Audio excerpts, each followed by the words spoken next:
Hi, I'm Tyler Seigers, and currently doing my presentation on the significance of William Butler's actions throughout the nationalist movement.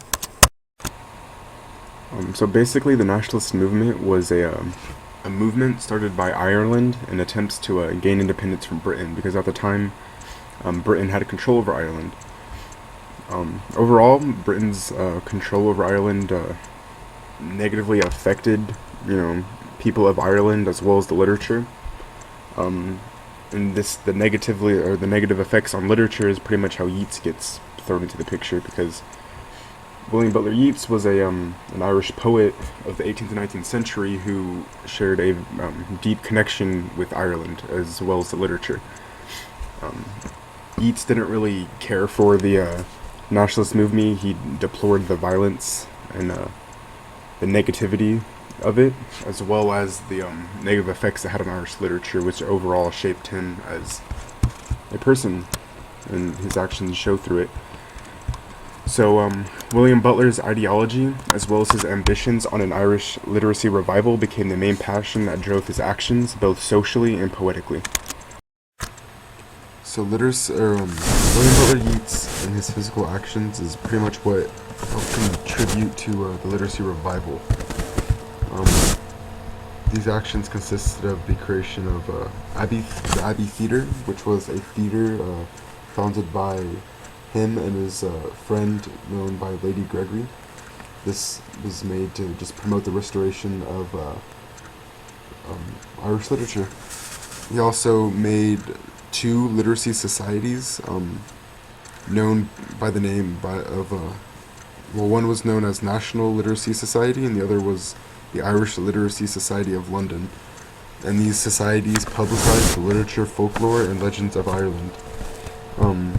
He also created various libraries across Ireland and Britain, which just helped spread the meaning he wanted to help spread the meaning of literature through both Ireland and Britain.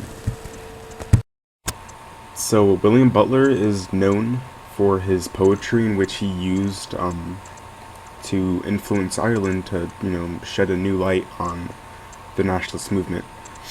In one of his poems, Easter 1916, he pretty much expresses his view on the nationalist movement. And through that, in one of his quotes, he states, "No, not night, but death. What is needless death after all?" He's saying that death is, needless. It's not necessary. So why are you, what's the point in doing it? This expresses pacifism, which is one of his ideas. Another quote is, "I have met them close of day, coming with vivid faces. I have lingered long and said polite, meaningless words." So when he's referring to them, he's referring to Ireland. He's, his neighbors, individuals of Ireland, and he states how, individuals are insignificant, which can go back to unity, because he states Ireland as a whole, that's, what matters, while individuals, they don't. They kind of work against the nationalist movement, or work against his goals. Another poem he wrote, 16 Dead Men, is pretty much about the assassination of 16 men who planned a rebellion against Britain. Again, he expresses a resentment towards violence, which he expresses in a quote, "While those dead men are loitering there to stir the boiling pot." He's saying that, killing the men only made the situation worse. It doesn't help. And overall, these two poems, they kind of can go back to his ideology of pacifism, unity, and positive morals. Another significant action of Yeats was his speech of 1904. In this speech of 1904, he pretty much summarizes Ireland's future as he sees it. In the first quote, in the first few lines, he says, "Ireland is going to be a country where if there are very few rich, there shall be nobody poor," which this pretty much is representing a positive morals, which is completely different of Britain, which they believe in leaving their own in the dark to get to fortune. Later on, he states, "We shall pass on into the future the great moral qualities that give men the strength." Pretty much, he's saying that if we can keep a positive attitude in the air, we can all work together and give each other strength, which again goes with positive morals and unity. In the final quote, he says that we need no fear for the future of Ireland, which is in relation to the second quote I stated earlier.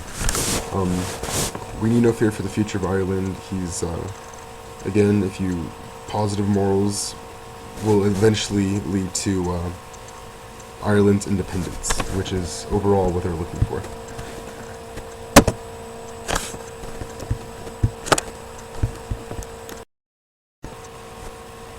So overall, through his poetry and actions, William Butler shined a light on a new perspective, a perspective which stresses unity, pacifism, and positive morality.